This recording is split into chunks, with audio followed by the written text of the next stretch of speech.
Here we go!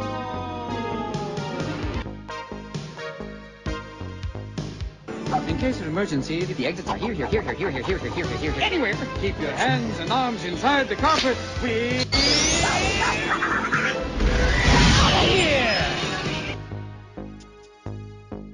Name is Hades, Lord of the Dead. Hi, how you doing? We dance, we kiss, we schmooze, we carry on, we go home happy. What do you say? Come on. I only hope that we never lose sight of one thing, that it was all started by a mouse.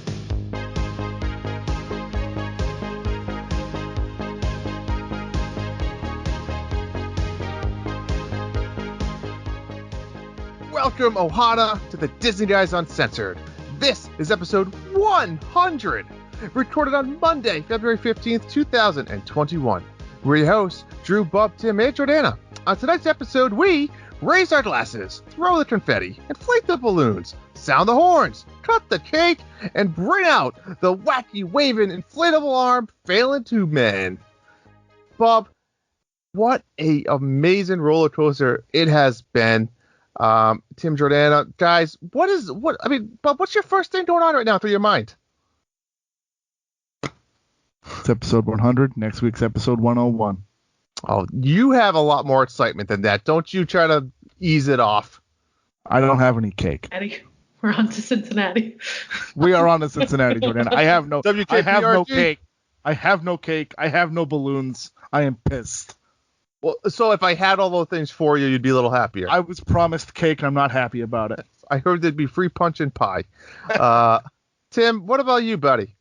I'm stoked. I mean, it doesn't seem real. As I said on the pre-show, if you're watching that, apparently Jordan and I have been around for about 60-something of these, and it doesn't feel that way. It's gone by in a breeze. It's been a lot of work, but it's totally been worth it, and I'm just happy to be here. Yeah, 100%. But why don't you let us few, the way we're going to do this tonight, folks, is there's what are Jordana's thoughts? Screw them. Jordana, what are your thoughts about this episode being episode 100? I'm excited. I think I'm going to echo what Tim said. I can't believe we've been here over a year, and that you guys have been doing it 100 consecutive weeks. Like, that's insane. So me and Tim are going to have our own little celebration at our 100th. We will. Yeah. Well, Listen, clearly, Tim, Jordana, Drew, we've made syndication now. If this was network television, I said it in the live pre-show, and if you're not watching the live pre-show over at the Facebook Ohana group, you are missing out. Anyway, we have reached syndication. I am selling rights to all of my ridiculous assaults on you people, and I'll even give some more probably tonight. But Drew, the Ohana wants to know, the listeners want to know, what does episode 100 mean to you? What does it mean to you that a goal that you set out for 100 episodes, what does that mean to you? It's funny. Bub and I have been on, as you all know as listeners, Bub and I are family. We're cousins. We're consider us best friends. We are co-workers. We're essentially attached at the hip. And in a weird and corny way, not to get emotional here, but Bub and I have been through a lot together, whether it's vacations or traveling, hanging out with each other's kids. And with the last year, we can't do that, right, Bub? This is, I think, for the first time in 10, 15, 20 years, we haven't had our New Year's Eve celebration. But with all that being said, I think that Disney Guys Uncensored has really brought Bub and I even closer in a weird way. And now has added on 2 new family members that, unfortunately, we can't hang out with in person. But I mean, it's weird when you wake up every morning and one of the first few things you do is, you go on your phone, you have your routine, but when you get on your phone, the first thing you do is you go into our private Discord chat and you're like, how, and it's not just about the show, like, hey, what's up with Jordana and Tim today, and we get to be part of that. I think that is truly what it means. I remember the day, actually it was in work, where I walked over to Bub's cubicle and I said, hey, Bub, you want to start a podcast? And he kind of just looked at me and should have said no. Yeah, just Drew, what do you want to talk about? I said, I don't know. We both hate and love Disney at the same time. They have all these issues. Fast passes blow in a weird way. They still do. That was the birth of it. So to me, Bob, I think 100 100 episodes really is crazy, but I think the Disney Guys Uncensored mean a lot more to me in a weird and emotional way. What about you? No, I got to tell you, I don't like any of you, including the listeners. I do this for the money. Clearly, is what I do it for. So you're in the wrong business. No, to me, I think a lot of it obviously is you guys, and by extension, our former host Jay. I don't really want to steal Tim's thunder because I think that Tim really enjoys having the opportunity to speak to people that he wouldn't necessarily need to speak to. So I will say that I really do enjoy having the guests on and having that content, but I don't really want to step on Tim. So this might be the most contrived comment I make all night. I don't really want to steal that from Tim because I know in conversations with him that is one of the reasons he does it. He likes that opportunity. So I'll let Tim talk about that.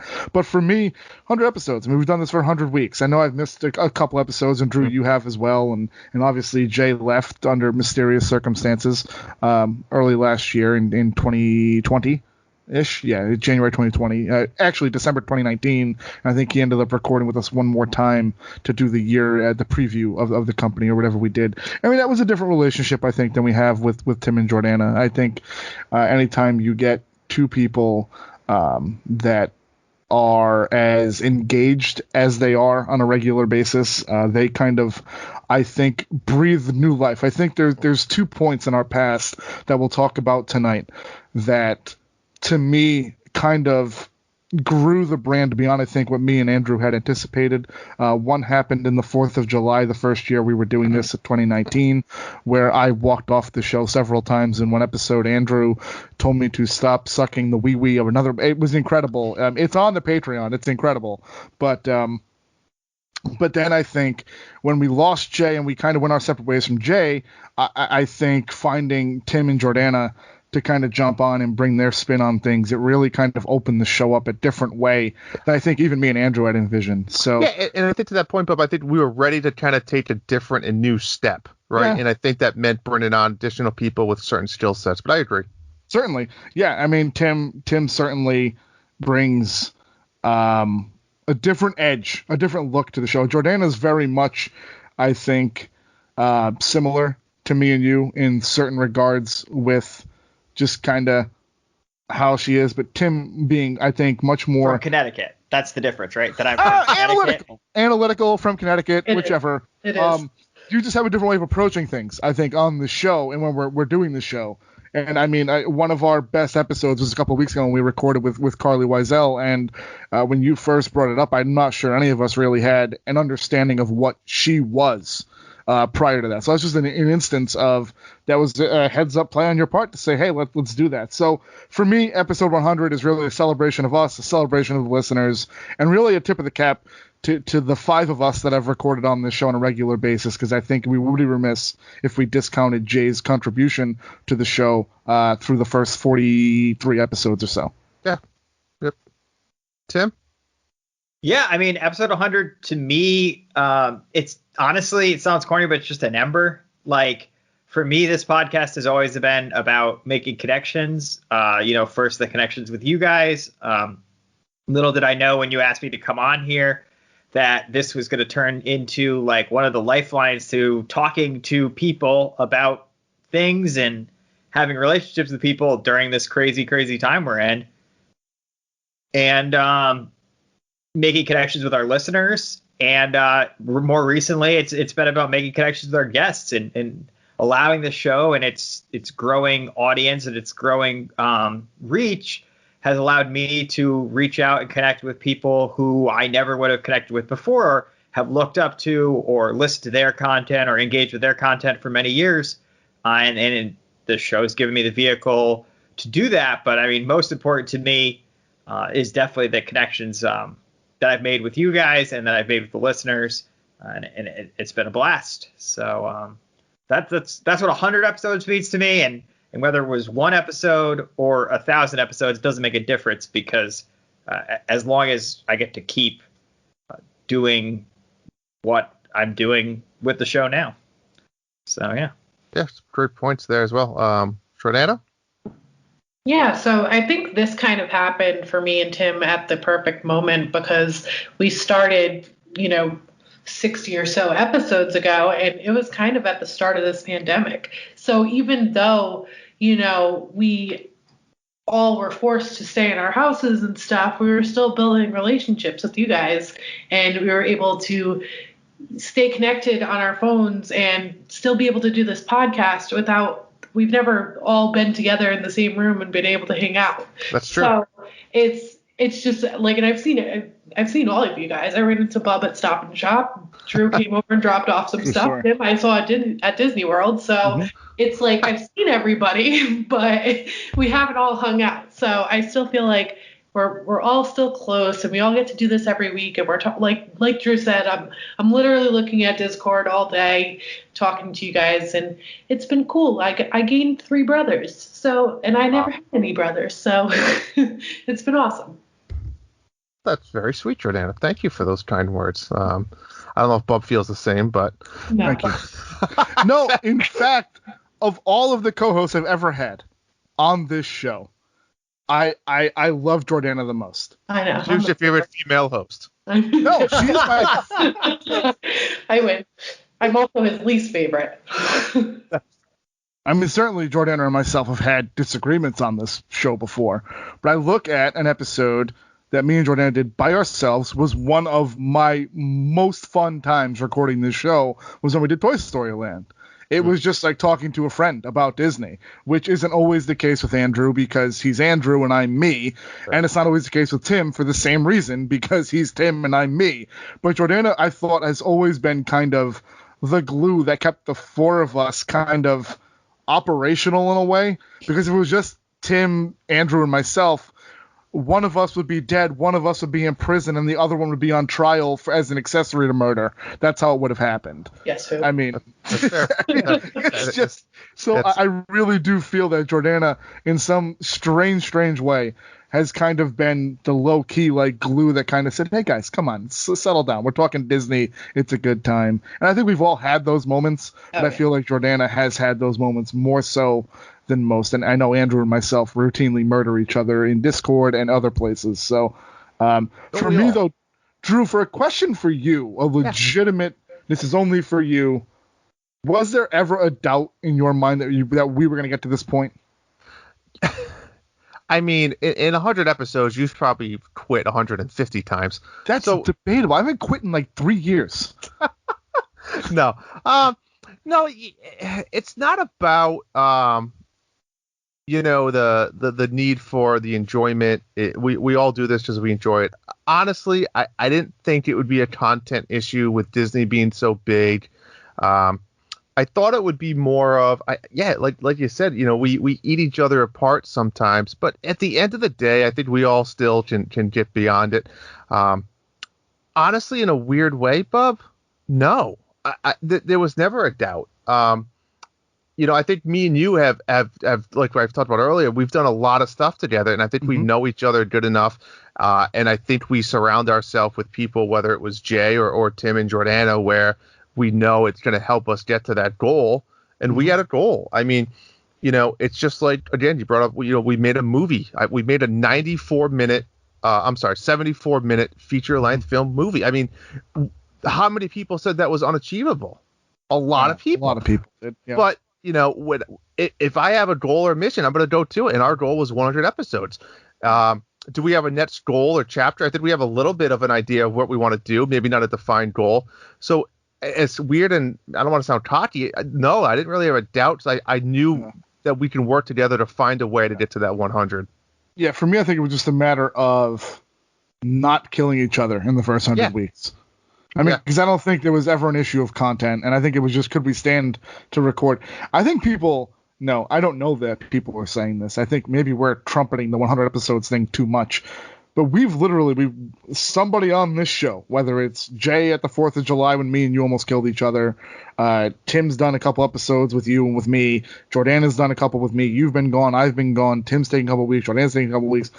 At some point, these guys Uncensored have put out 100 consecutive weeks of podcasting, and I don't want to overplay that, but I don't want to understate it either. That, to me, is a pretty impressive number when we look at some of the other shows that we all listen to. 100 consecutive weeks of content we put out. So I think something to be perfectly happy with. And on top of that, Bob, we'll get to a little bit later, but we're not one that says like 3 episodes in a week or anything like that. It was always 1 episode a week. Any additional content is either a bonus episode, goes on one of our social media pages. Not in our official, Disney Guys Uncensored timeline. I think we kind of stick to that format, which I think is really good and easy for people to follow. So I got one for Tim, because Tim, if there's anybody that is probably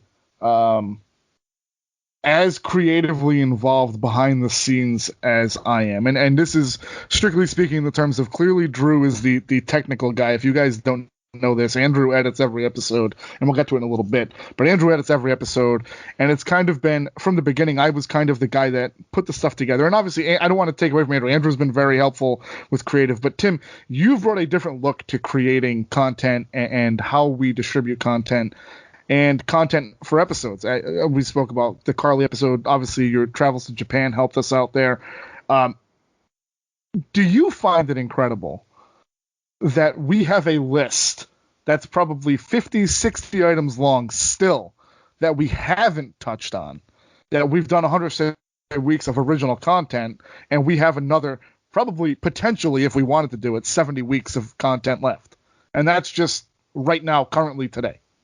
I mean, I think it's impressive, but at the same time, like, we still, even with the 4 of us, even with the topic idea bank we have, run into weeks where we are throwing the topic out. Don't want to do it, right? 3 days, like 3 hours before we record sometimes, and rewriting the whole show and change the topic altogether. But I mean, I think when you have a company that encompasses as much as Disney does, that it's not hard to come up with all those topics. It's just using them effectively, because honestly, once we use a topic, we really don't want to go back to that well unless there's something significantly different or something that's changed.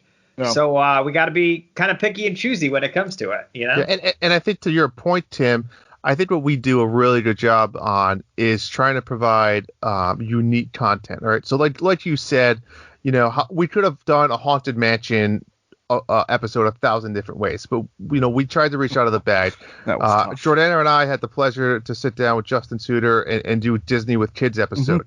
That could have very easily have been like about patching your diaper, but we tried to focus it on unique things that not a lot of kids experience at Disney. And so I think we do try to take those normal topics and approach them in a crazy, unique way. And I think that's good in a way. It keeps it fresh. I forget that time we ended up in London at the Christmas parade. Hey, some people thought we were really there. Or over in Oregon for the Halloween. Ponderosa. Yeah, it was incredible. It's just, we've been everywhere with this podcast. But Drew, I'm going to turn it over to you, because I think we should talk about the making of a podcast. Yeah. So, again, we have a couple of little different segments here that's going to really go over a lot of fun stuff and really get us really thinking back and talking about some cool things. But the first one I do want to talk about is, and some of this stuff might overlap a tiny bit, we're going to try to structure it as much as we can, the making of a podcast. So what goes into a podcast? We talked about that memory back about 2 years ago when I walked over to Bub's Cube and said I want to do a podcast. Neither of us knew what we were talking about. I have edited, video in the past, but never audio, which is very similar. We didn't know where to begin with, uploading one. How do we get it on Apple? How do we do all these things? We wasted a lot of time on stuff that I look back and say, remember, Bub, how much time we focused on trying to figure out how did you get on like the Apple main page of podcast? And you look back at it and it's like, that's not the approach. That's not, you're not going to get there. How do you approach it differently? So there was a lot of stuff in the beginning that we just didn't know where to go, what to do, and we learned a lot. People think making a podcast is easy, and it's tricky, right? I mean, it goes from finding a nice theme song to how do you want to structure your episodes, to how do you then communicate, to creating social media, to literally creating a Facebook page with one person and then growing it. And Jordana, thank you, because when we look back, and we'll get into that again later, but Jordana had a little bit of that experience. Tim had the YouTube experience, and that was really, I think, when we hit that middle of the line is how do we reach out to the next steps, and that's why we really focused on Jordana and Tim, because there was certain attributes that they could bring that we didn't understand. Bub and I didn't even know how to create a YouTube login. I mean, we it was. I disagree with that. I actually had a YouTube login before. You get my point. You guys did not have a YouTube channel. That is podcast. True. YouTube channel we did not have. But we thought we did. That is true. That is true. So what goes into each week, right? As I alluded to, today is a Monday. We record these shows every Monday night, right around 8:30, and they will be posted on the internet everywhere for you guys to listen before 11 p.m. And that's not what a lot of podcasts do. It's actually kind of crazy if you think about it. And again, you could look at it a few different ways. You could say that one, people like to edit stuff out to make it more crisp and short. Some people like to add all these other sound clips in there and extend it.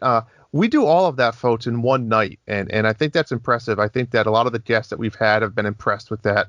And again, that's just, tooting my horn, you could say, with the editing portion. But also, we have Google Docs where we've had to, delete stuff many, many occasions because we hit the limit where we have a document that goes into every episode. I mean, this is an episode where we're literally just talking about ourselves, where you would think that we know everything there is to know, and it's 7 pages long. Bob, what would you say one of the longest documents is that we've had? Well, easily the Earth Day episodes. Oh, jeez. Yeah, I mean, these are 15 pages that we write within a week, and luckily that's everyone contributing, but a lot of times it is. I'll offer up an alternative, though, Bob. The original draft of Disney on Broadway. That was a train wreck. I think that was the longest doc ever. Yeah. So I don't know. I would challenge. I think the true longest one was Transportation and Recreation. Oh my God, that took. I think that was the longest. Broadway was probably next, and then the two Earth Day episodes have just been brutal to do. Yep. And to that point, we create a document every week, and a lot of effort goes into those. They don't just get generated by themselves or overnight. I actually kind of wish they did. Me too. And we try to make it unique. It is. So we're not trying to copy and paste stuff. This is stuff that we're going out. We're listening to podcasts. We're watching YouTube videos. We are reading stuff, and we're trying to take all that information and make it our own, and a lot of life experiences and watching movies and stuff like that. But we mentioned earlier we have a Discord, which is essentially a private chat. Think about texting, but it's a group chat, and it allows us to communicate with each other. It helps us organize a lot of stuff. So as well as that's open to all our Patreon members, so we can chat with our Patreon friends every day, all day long about what's going on. Or they can chat with each other about very random topics sometimes. Yeah, but I think very random topics. It's the beauty of it. But so the definition of the word beauty. The making of a podcast is an interesting take where I think we every week we try to put something out professional, unique, to the point, and I think that's where we take a lot of our pride in. And again, we've gotten a lot of compliments on both the documents and the turnaround times, which is a pat on all our backs. That's not one person. That we each put our own part into that. You guys have anything on that? I mean, Jordana, let me ask you. Before you joined us, you still are a big Disney podcast listener, right? You've even told me personally that you and your husband have thought about doing a podcast, you guys self one day. Once you joined us, did you think Bub and I were complete, holy crap, these guys are out of control? I hope probably so. Still think that. Or two, you were like, this is kind of what I expected. Or, I mean, just what's your take on what goes into making this weekly? No, I didn't know how much went into it. And I don't think anybody really realizes it, how much time we talk about it, how much time we spend in the doc, how much time we research it by, like you said, listening to podcasts, reading books, looking at articles, looking at fake articles, what, you know what I mean? Debunking stuff. It's just, I didn't realize how much it's a week-long process to put out an episode. So, I don't know. I didn't know, and I was a little shocked at first. But once you get into the groove, it's easier week after week. Bob, comment there? Is that our fault, though? Is that really more our fault? We're very passionate, but we could not. So, let's be honest. I've said it on this show the last few weeks. This is the equivalent with less talent of doing a Saturday Night Live. Like, we're recording the tape every Monday night and putting it out. And for the week from Tuesday to Sunday, or Tuesday right up through Monday, as Tim said, I think in the live pre-show, that we've scrapped docs at 3 o'clock in the afternoon on Monday. We're recording at 8, and we've redone whole episodes. Is that our fault? Are we just too over the top, like manipulating the document and stuff? Like, we could we record 2 or 3 episodes and take 2 weeks off? Probably. Yeah. But we choose. I think we choose to do it this way. But I don't know that it's the perfect way to do it. I agree, and I think I'd like to see Tim's opinion on this, because he also listens to a lot of podcasts and things like that. But I think the one thing that we really have going is the consistency aspect of it, right? Where, like I said earlier, is every week episode 101 you get no, but I think it's every Tuesday morning you get an episode. Yeah. And it's there. It's been there 95% of the time, and we'll get to some of the reasons why it wasn't there in the past. But I think it's that consistency with just the numerical order, and it's like we're a reliable podcast in a weird way. I mean, Tim, what's your take on that? I mean, I agree with everything everybody said. I think it's awesome that we are always out on time and everything, but I think a big part of it is just all of us working to get the episode prepped and also be on the same page for it, because there's definitely been times, and I think this comes with what Bub was saying about overcomplicating it, is where, like, especially Bub and I will just like get really in our heads about something and like go in a completely different, way more complicated direction from each other, and then you or Jordana has to kind of bring us both back to the center and be like, no, you just needed to do this in the first place. But yeah. Are you saying the spreadsheet of silliness is overkill? Sometimes. I don't mind that. I'm a numbers person, so I like the spreadsheet of silliness. Sucks. It does not suck. The spreadsheet of silliness is a legit metric. Interesting rankings for things. I think we're the only Disney podcast that tries to scientifically rank as much stuff as we do.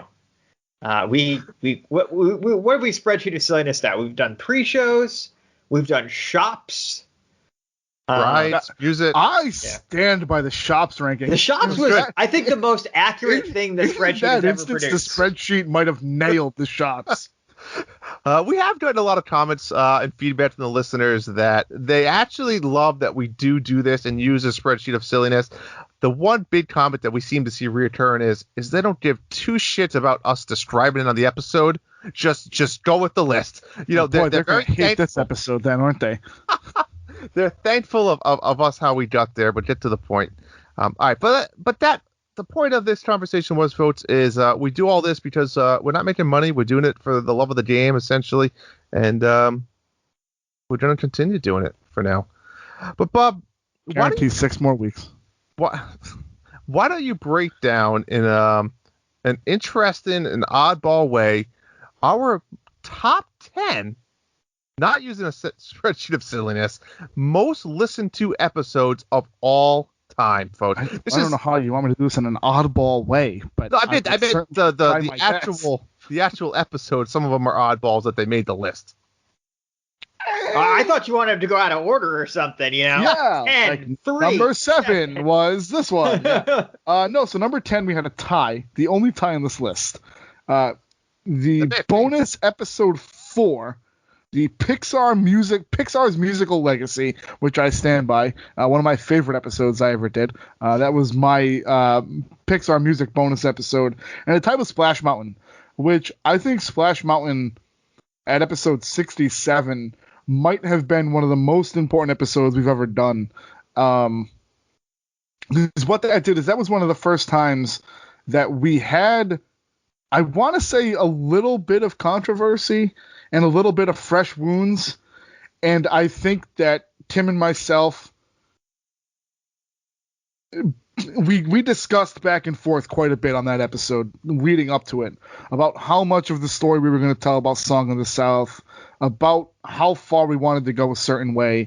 And I know that Drew and Jordana were much more, let's just tell the simple story. Let's just listen. Song of the South happened. Splash Mountain characters, Song of the South characters are in Splash Mountain. And I think me and Tim wanted it to be a little bit more, I don't want to say political, because that's not the right word, but we wanted it to be a little bit more socially conscious. I think would be the key talking point there. It was and I think one of our most mature episodes. Yeah, I think we struck a really great balance. That's one of the episodes that I'm most proud of, is the Splash Mountain episode, because we took an episode that could have been controversial. I think every Disney podcast within 2 weeks of the news that they were going to change over Splash Mountain to Princess and the Frog did a Splash Mountain episode. And we did ours. I think the news broke on like a Tuesday or Wednesday. We did it 5 days later. We were to press with Splash Mountain, which again goes back to our style of recording weekly as opposed to doing things in a block. It allowed us to be one of the first podcasts to do a full episode on Splash Mountain's change when they announced it. So I am takeover. Yeah, I am particularly proud of that. The next one I'm also very proud of, and I got to give, I think, Tim and Jordana more credit for this than Andrew and myself. But we did a Disney cast members roundtable. Yes. And I thought of all the roundtables we've done, that was probably the most poignant episode we've done. I know there was still some question about who was going to have jobs in that episode, and this was episode 60. So this is going back almost square in the middle of the height of paranoia around COVID and stuff, and it was really bad. And we got to talk to a lot of cool people that week. I know for me it was a really great episode, and we had just so much fun, I think, in that episode itself. The next one on the list I can't really speak to. I wasn't there, and I'm okay with that. Jordana and Andrew, though, did crush this one out of the park. This was, again, your Disney with Kids, which was a fun listen. If you have kids or cats, Tim, we're an equal opportunity podcast here. Great episode, guys. That was Jordana's doing. Jordana listens to the Disney Dads. Reached out to Justin, was his name, I believe, right? Yep. And he jumped on the show. And, I mean, I think that speaks to building relationships with people and kind of the camaraderie that exists in the podcast world. And then I think this is one of the landmark top 10 lists. The top 10 attraction songs, which was episode 70, was our 6th most listened to episode. That was a lot of fun. Not as fun as Q's, Drew. Not as fun as Q's. Oh, yeah, I agree with that. But it was there. And then the anomaly of all anomalies. Somebody needs to explain to me number 5, because we did a 3-part series on World Showcase. Why? And it should have been an 11-part series on World Showcase, truth be told. So we did 3 pavilions each week, or 4?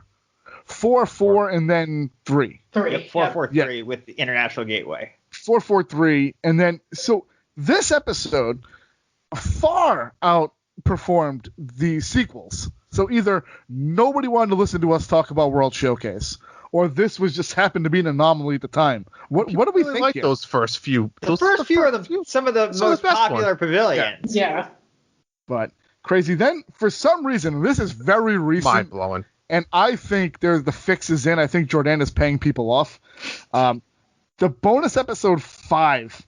The top 10 princess songs, which might have been the worst playlist we released. Fair. Ouch. Wow. Harsh words, guys. No holds barred there. Although I agree, it was not good compared to the others. I mean, numbers talk, guys. Numbers talk. Hey, she's not wrong. You know what, though? In everyone's defense, Tim, Jordana, and myself, our 3 playlists are in the top 15. Andrew's is not. Listen, Villains was an epic playlist. Why people didn't listen to that blows my mind, because but it's what it is. Numbers don't lie. People love I would like to think the next 2 episodes on our list were truly the pinnacle of our interviewing ability. Yep. Episode 96, certainly, Tim, I think was just way better than I ever thought it was going to be leading up to it. And I don't know if it was, and I listened to Carly a little bit prior to her being on the show, but that was, of course, Theme Parking with Carly Wiesel. What a great time. What a great guest. Sweet, sweet girl. And that was Tim. That was Tim's Great White Buffalo, as it were, if this is a classic. That was the interview that I came into coming on the show wanting to do, and now I did it. So, maybe I'll start saying I have 6 episodes left in me now. Tim is officially like me playing with house money. Tim is playing with house money as well at this point. And then Drew, the boyhood dream, I guess, Yeah. for us. We got Scott Durbin from the Imagination Movers on the program as well. One of our most watched YouTube episodes as well. By orders of magnitude. Yeah. Literally at this point has thousands of views. 5.7 thousand views. Kind of went, I guess you'd say, mini viral for whatever reason. I don't know that went mini viral. Compared to our for us, it did. But yeah, what a great guy. That was a long one. So we've learned. So that episode was March or April of last year, and that episode ran just about 2 hours. And Tim, if I remember correctly, Tim, Carly's we ran just about 80 minutes or so. Yeah. Yep, so we've really been much better with the episode contents on interviews. And of course, you 6 son of a bitches out there, you really keep digging episode 1, the do's and don'ts, part 1. So it's funny. That's our most listened to episode. And it's funny to me because that episode, we were an hour in and it was like, hey guys, we can't do this. So we were much more cognizant of time at that point. And that episode ended up being split into 2. Drew, do's and don'ts part 1. So fun fact, folks, do's and don'ts part 1 is actually episode 1B, you could say. There is an unreleased episode out there that I don't think anybody has ever heard in their life besides me, Bub, or Jay. And it's really, I don't know if we ever titled it, but essentially if I had to title it today, it would be called Meet the Disney Guys. Fire. It's about me, Bub, and Jay, and we recorded it, and then we slept on it, and we said, God, that sucked. And for us to say it sucks before we even had an episode out there tells you something. And I'm going to have to dig that sucker up. It's probably not even edited, and I think I'm going to have to throw it out there for the Patreons to listen to. But yeah, have you listened to it ever? Probably not. I probably haven't. Remember how uncomfortable it was when I listened back the first time? You gotta remember, folks, and when we started with Jay, we never knew Jay, right? I met Jay through another community of video gamers, and I knew his wife was a travel agent. I knew he loved Disney, and I said, hell, we could use a third person, and yeah, that's how it started. The rest is history. The rest is history. So do's and don'ts part 1, though I would say it has a lot of listens. Let's just say that. If you look at a retainment rate, I would say I feel good about it, right? I would say it's about a 1/3 retainment rate of people that listen to that episode. Which, if I think about how many podcasts I've ever listened to, I would say I probably kept listening to less than 1 in 3 podcasts. Right? Now, Drew, would you say that most of that is people hear an episode of us, either it comes across because of the algorithm or somebody recommends us to them, and then they want to go back and listen to episode 1? I mean, I think that's got to be most of the listens there.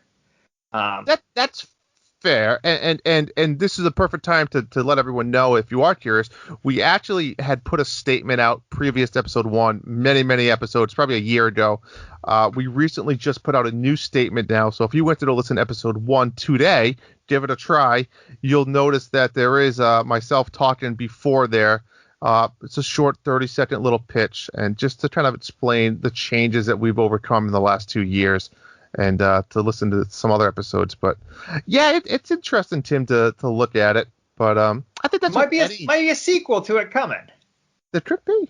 That sounds like a good way to kick off something else. I know. But guys, Jordana, what's your take on these top 10? I mean, shots, anything that should be there, or? I mean, I was hoping that top 10 princess songs would be number 1, but I think one of my favorite episodes was talking, and Bub said this earlier, talking about Toy Story Land. I think that deserves a top 10. And one of our most underrated episodes was the top 10, or rating all the Pixar shorts that we did. Yes. That was so much fun. And I think that is just so underrated. So if you haven't listened to that one, I highly suggest you go back and listen. You talk about a difficult ranking. That was very difficult to rank. Yeah. But that's probably where a spreadsheet of silliness worked a little bit. Yeah. I think it did. Because I think we got the numbers right at the end of the day. I don't remember what I had for dinner, so sure. That's fair. That's fair. So yeah, top 10 folks. That's our top 10 most listened to, not our favorites or anything. It's just most listened to. Let's talk about a little highs and lows over the course of 2 years. I don't think anything. Boy. Have there been some valleys? Well, I don't think we need to get too into the nitty-gritties here, because I think it's trying to fall into some of the other categories we have later on. You guys get your tickets to the gun show? Bob, what would you say is one of your highs over the last 2 years? They're giving back to the community. To giving back to the listeners. Well, we know that's B. They're giving back to the listeners. I think that the book giveaways, Steve Barrett, I enjoyed Steve Barrett and the Disney, as the hidden Mickey guy. For me, I think it's when we could generate emotion on a podcast, and I think we've done that quite a bit. And I think Mikey, when we had Mikey on, there was some great stories that he told. Yeah.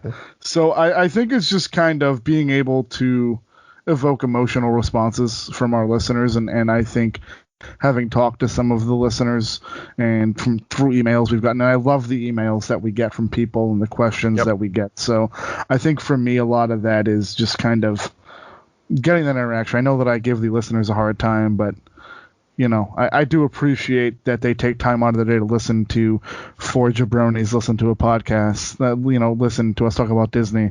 And, a lot of people have opinions on it. They reach out and tell us, oh, this sucked or this was great. And I think back to our buddy Sean Drew. I mean, he had something to say about every episode.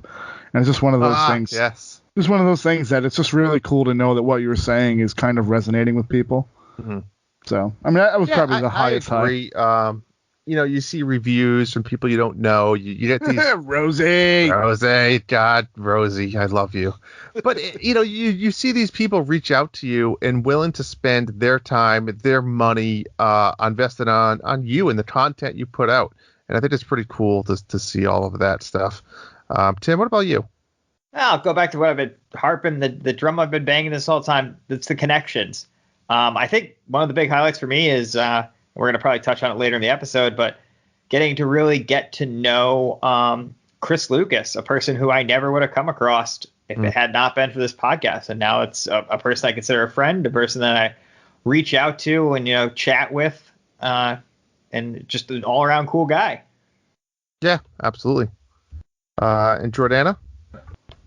I agree with the connections. And then I also just think that just talking Disney and being able to talk a topic that I love, and it just like there's never ending, there's always content, there's always a conversation, there's always something going on, and just being able to always talk about that, something you're passionate about, definitely, I don't know, it's fun to me. And then when you get that, when you get like the audience coming back and saying, hey, I totally agree with you or I disagree with you, and building that conversation, I absolutely love it. Yeah, I definitely agree with that. Lows, Bob, what's your all-time low here? I've got two. Okay. One of them is that epic lip sync battle that you guys insisted on doing. All right, you know what? Time out here. Can we just go on the record, Bob, get it off your chest, say what you want to say, tell me, Jordana, what you've been trying to tell us for the last year. Just say it. I was right. There you go. Guys were wrong. I mean, that was it. I mean, obviously, Bub's talking about Jordana and I thought it'd be a great idea. We even had Tim on board, and Tim spent a lot of time. I made a karaoke video of all four of the songs. You made a karaoke video. I made a specialized logo. It wasn't anything fancy, no, but it took time and effort. We came up with the songs. We edited the songs. And we had this amazing idea. We posted it everywhere. We were going to do a lip sync battle competition where you pick a song and you lip sync. 30-second clip. Bob, tell the world what the listeners did. How many people participated? 2. Who were those 2 people? Your daughter and Jordana's son. I don't count that whole disturbing video of you singing A Whole New World on your ottoman, because that was just nightmare fuel. That was a good one. that was amazing. I don't know if I posted that. Did I? Oh, I hope not. No, I think that was supposed to be like the how you do it video, and then we just never did. For your sake, I hope you didn't post it, but for my sake, I hope you did. And knowing me, I probably did. Yeah. But yeah, the lip sync battle was a dud. We thought it would be fun, exciting. I think this was in the middle of the pandemic. The height of the pandemic. People were not leaving their homes. And that's what was one of the reasons behind it. And it was a dud. So we've learned our lesson. We will not be doing Lip Sync Battle 2.0. Unless you, the listeners, want to do it. Yes. Let us know. Reach out to us. But I'll tell you what, you lost your giveaway prize. The prize is no longer a contest. Is on the Rick table. and I had to shell out $20 each so that our kids didn't feel like losers. My daughter, Daddy, did I win? I had to. Yes, you won. And of course, Bub, I think we've already mentioned it, but 4th of July 2019, where Bub and I epic battle. 15 minutes into an episode, we legit had to stop the podcast. We got into a fight. Was that Dine-In? Was it Disney Dine-In? Isn't that what it was like, the cursed? Sure, I don't. Yes, that was it was something about dining. And you said something. We were arguing about the benefits of the dining plan. The dining and plan. You said something. You were like, "Well, no, that's not what I said." And I'm like, "Oh, you want to roll the fucking tape? You did just say it." And I was recording in my closet at the time on like my Marshall headphones at the inline speaker. Oh, so yeah. I was right. Like I was screaming into the microphone. It was incredible, and that kind of changed the show going forward for the better. It did. I agree with that. Because then we realized, what the hell are we doing? It never meant to or needed to be that. I agree. No. Before we move on, Tim and Jordana, emotions ran high. Any lows that stick out with you? Low points? Anything? Nothing? Jordana's nodding like, yes, I have several. Every day I wake up to you three idiots. Every time Bub tells me I suck, I just die a little more on the inside.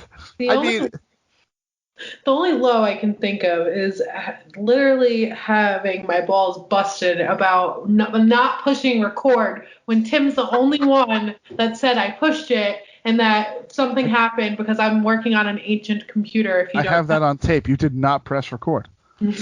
I did press that. Is a low. We're talking about the episode when we had Dana Knotts on, and he's the one that works for Harvard in the theater community.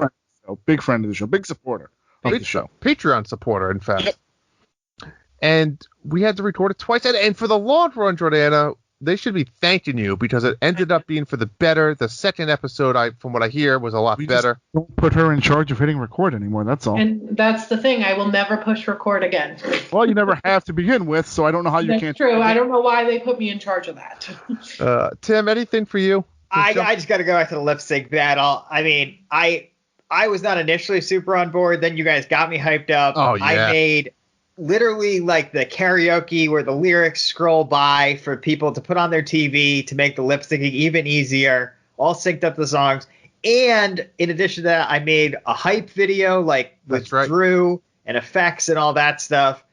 And those are actually privated on our YouTube channel now. You can't watch those if you wanted to, because I just would rather imagine that whole thing never happened. That was like a whole weekend worth of video editing work. I'll tell you what, if we get 10 people say they want the lip sync battle back, so vindicated in this moment. If they want it back, we will just release the same contest that's no one participated the first time. I just love the fact that Tim went through all of that and now is just like the worst experience he's ever had on this show was doing that. It's I don't know why I'm reveling in your misery, Tim. I don't know why, but it's a crowning moment for me tonight. Well, I'm glad you to be part of that, Bob. Let's move on here. Some of this stuff will move through quickly. Some of it we'll talk and describe a little bit. But I wanted to talk about content because we keep bragging about 100 straight episodes, which was a huge part and goal for us. And that's great. I mean, we had 100 straight episodes with 8 bonus episodes filled in there, and we never had 1 week. So there was an episode every 7 days. I mean, it was pretty incredible. And we have to say, hey, Bubby, that's something? Yeah. Do you know what I tell people? Do you know what I call you to people when they ask me, who Drew is? Oh boy, I'm afraid. I say he's Pitbull, baby. He's Mr. That's Worldwide. Right. I am worldwide. In fact, this is not a false stat. I want you to turn your speakers up, quiet everybody down. We are in 49 countries. We have listeners over the entire globe, and that's just amazing when you think about it. And you look at some of these countries of Turkey, and we're in Australia, and we're in New Zealand, and we're in Antarctica. We're not in Antarctica. I wish we were. But it's just amazing. If only Tim got that job at that military base, he could be down there listening to us right now. I have 2 things that come to my mind when I hear that. One, the first, it's more of a question. Do they listen to us? They can't listen to us in English. And then the second question is, what does Bub and I sound like when we're yelling at each other in different languages? Because it's got to be epic. And the other thing is we are in 48 states in this beautiful country. That's it's an impressive thing to see. And I think you go back to 2 years ago when we just didn't even know how to create a podcast, and now you see these stats. It's pretty cool. Mm-hmm. The next thing here we want to talk about is over the last 100 episodes, we had a very structured episode in a way. And what we call segments, right? We have the BuzzTube, News Desk, Main Topic, and of course Random House of Mouse, which has matured all the way from what we originally called Spotlight. So let's just go through each one really quick, and we'll talk about how they how they developed, and the in-betweens between them. So the first one, BuzzTube, as we call Buzzy, right? As some people call it. Interesting take here, because BuzzTube, spelled with 2 Z's, is actually the social media platform that you find in Wreck-It Ralph Breaks the Internet, which is, of course, BuzzTube. I'm sorry, BuzzFeed, right? Is that what it's called? Yeah. BuzzFeed mixed with YouTube. And that's where we came up with it. We wanted to kind of use like a Disney-related social media platform that was kind of fictional. And then Gord. I remember, Bub, when we first started, Gord was like, we probably used his poor guy's name 17 times an episode, and Gord is just the little brown. He's our snake oil salesman. That's where I'm going with this. But explain to the good people what, if they're not familiar, the whole snake oil bit thing.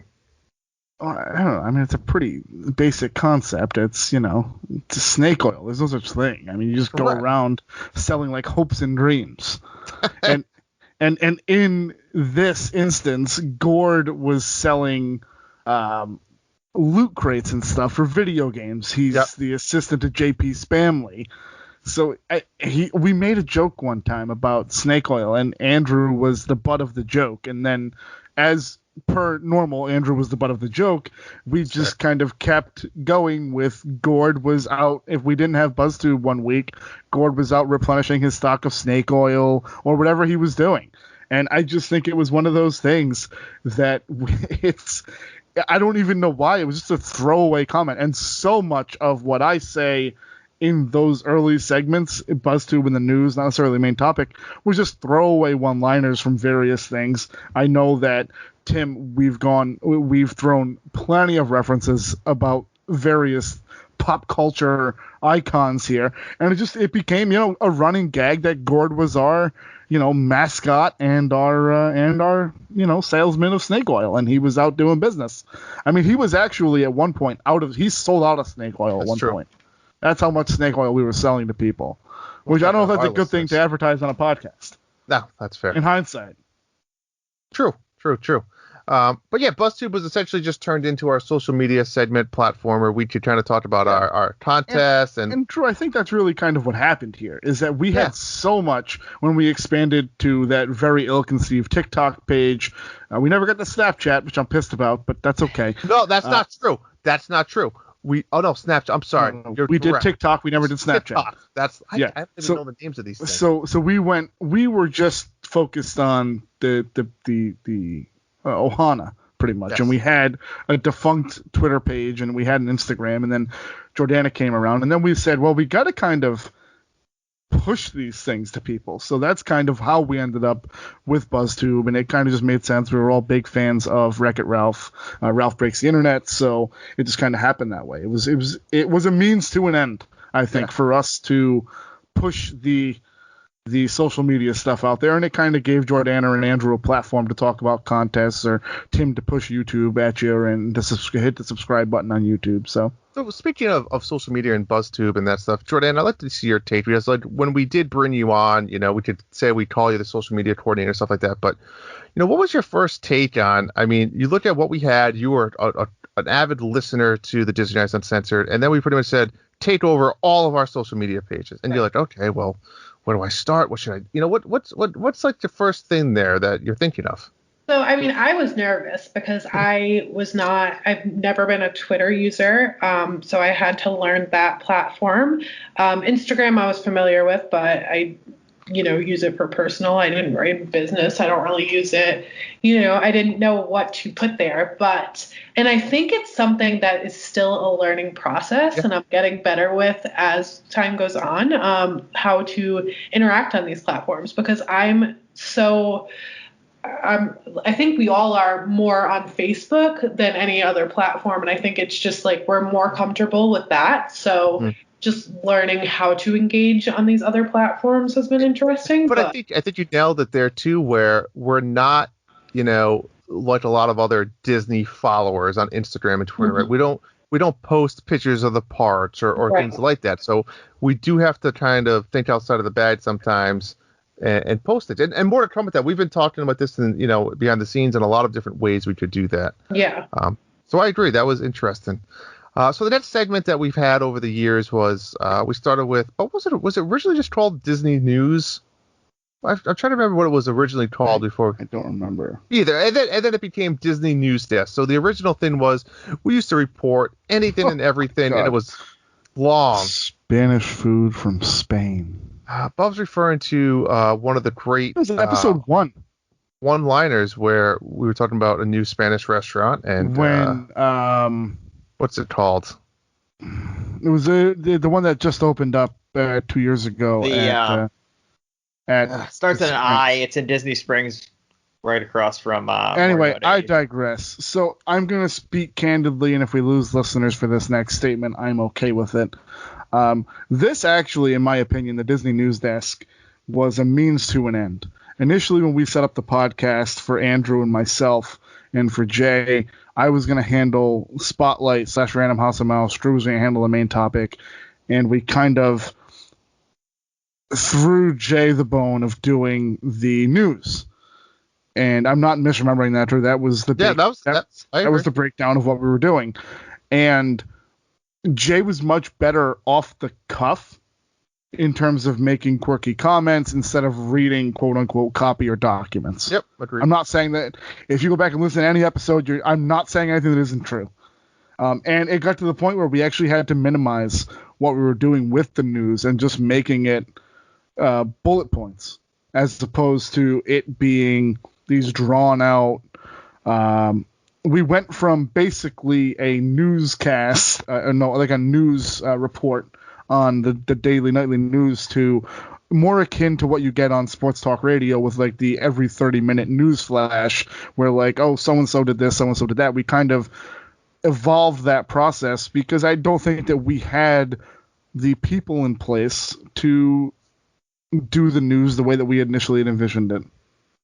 Yeah, I think you spot on. You nailed it there, and it's something that unfortunately, like I said earlier, we don't live in Orlando, and we don't specialize in bringing you breaking news, and that's just not something we've ever been fond of. I mean, we follow the news, and I think that's something that you'll see a major change going forward. It doesn't mean we won't talk about some big changes or do a bonus episode on the land pavilion getting demolished, but it's going to be a change for sure. Tim, any take on news in general and how we handle it or going forward?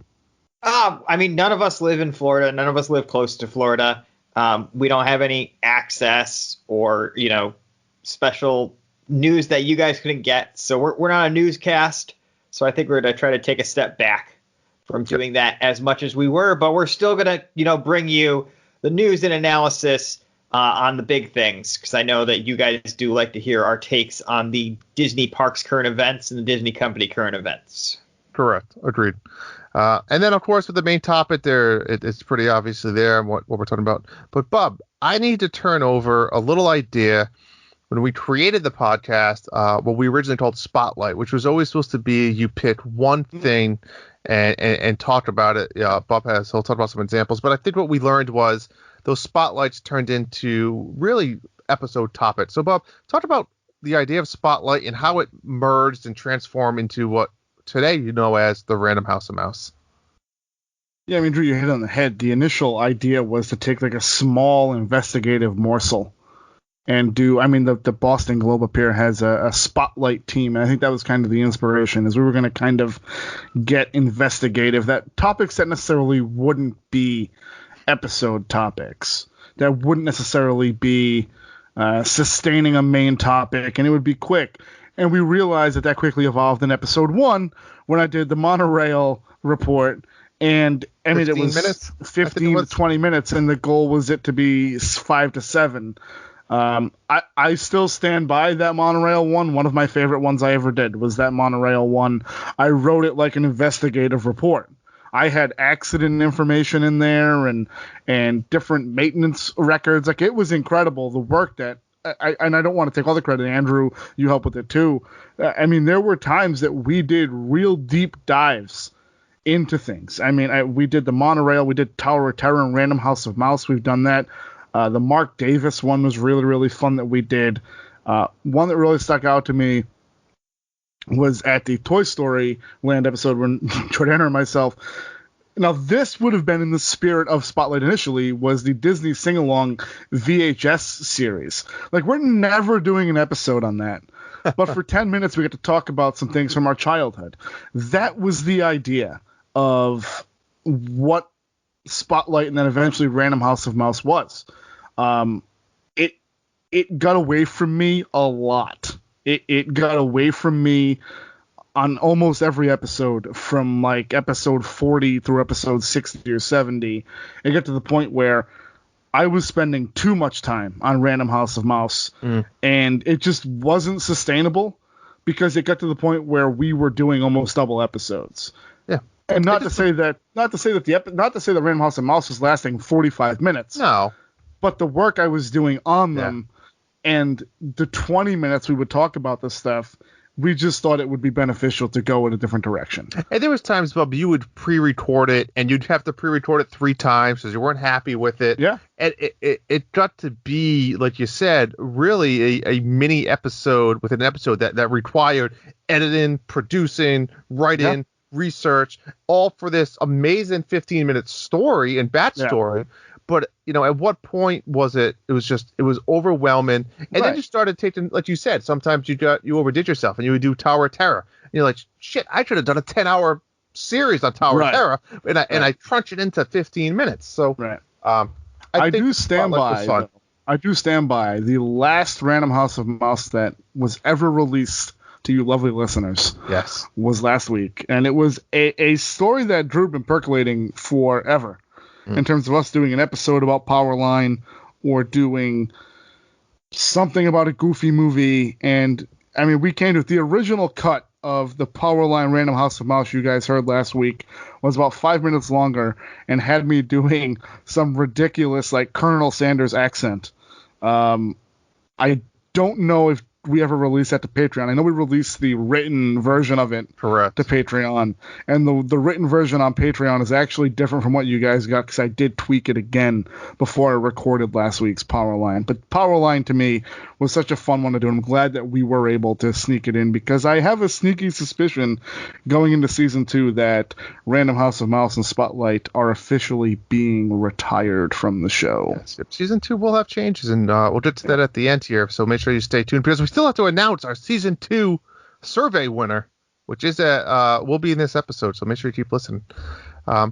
So yeah, Random House of Mouse, I agree, Bob, it will be missed. It doesn't mean it's completely dead, but it could be dead as far as many of us know it today. No, I think it'll probably go back to be more of a spotlight setup, and it'll just be an episode. It'll just be an episode at that point. Correct. And I think if there's something like the sing-alongs that we want to talk about, we find a way to fit it in. But sing-alongs. So some of the other stuff I want to throw some facts here. Again, we have mentioned we have 8 bonus episodes. We don't do bonus episodes too much. We try to respect everybody's podcast feed, and we don't overwhelm it. But here's a fact that everyone will want you to digest, especially if you've been a long-time listener. We have, just of all of our episode content out there, 162.5 hours of podcast content out there. That's kind of incredible if you think about, Bob, what the 4 of us have put out.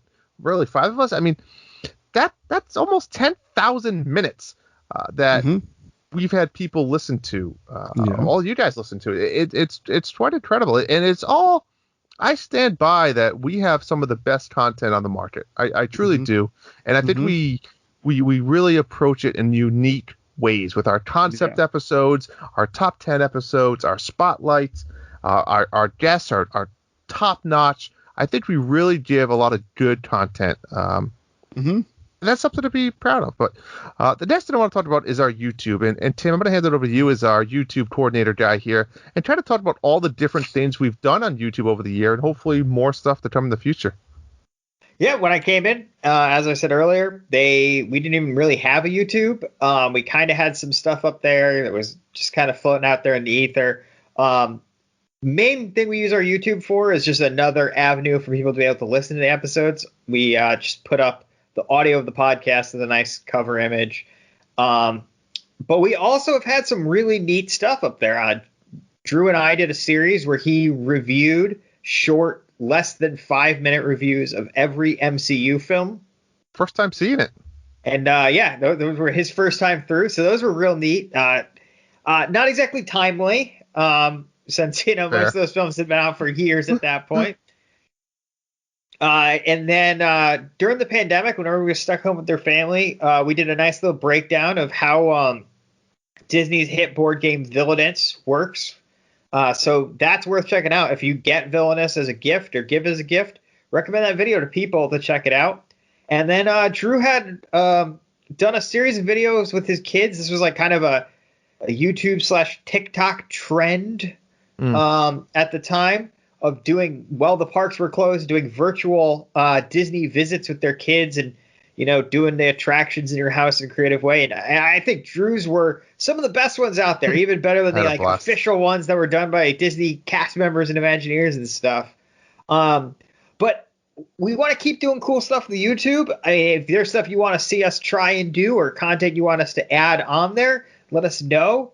And the most direct thing you can do to support us is definitely to subscribe to our Patreon.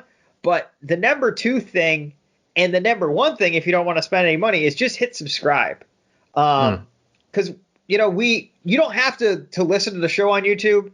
We don't really care about that. But if you just the act of you subscribing really gets the YouTube channel some more visibility and lets that be an avenue for more people to be exposed to our content. Yeah. Bob, you had a comment there? Yeah, I'd actually really like to see if anyone's interested in doing a lip sync battle with me. Oh, my God. All right. You know what? But all seriousness, there's a lot of fun stuff there. And to Tim's point, you guys have known me by now over 2 years. I'm down for giving anything a go. If you want to see some type of content, I'll drag Bob. The 4 of us are pretty close encounters. We'll figure it out. This pandemic's almost over, hopefully, and I'm down to make some type of video for us for some fun.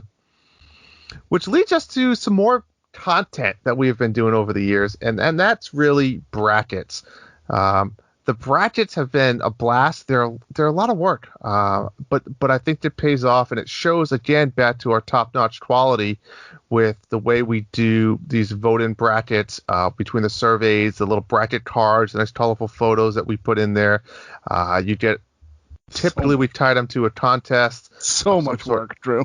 It's a lot of work in the beginning. Every round is just a little bit easier, but we've done the villains bracket, which we'll get to a little bit later. That wasn't a direct voting director. That was an episode which I'll talk about later. We did the right Disney. inside of her with that one, didn't we? We did get inside, penetrate that castle.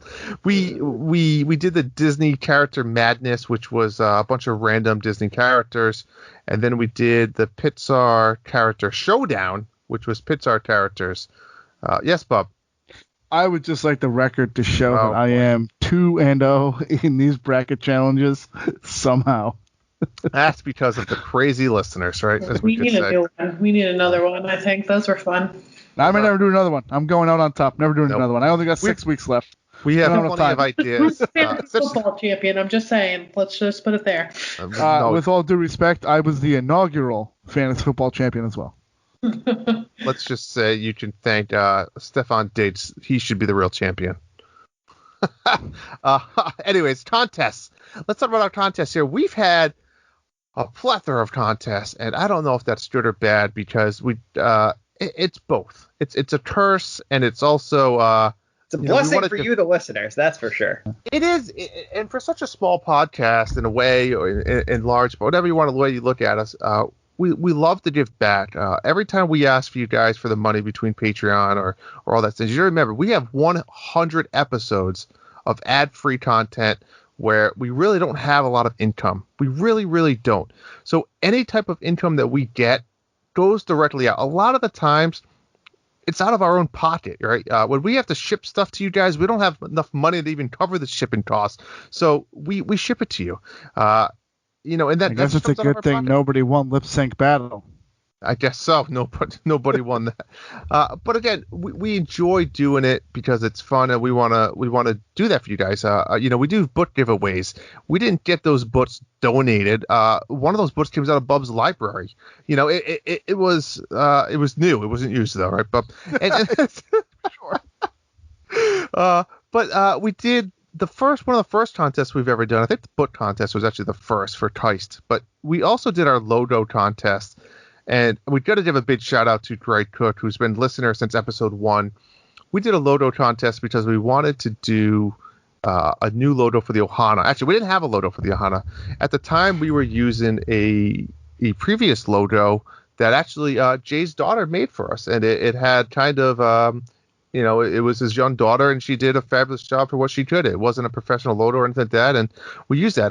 We also had the other logo, that the Disney guys Uncensored one that had the kind of the character built into the font. But Greg Cook went out of his way, and he made an amazing Ohana logo for us that we absolutely adore, and it's really amazing. If you never actually looked at it, look at it. There's so many hidden features within that.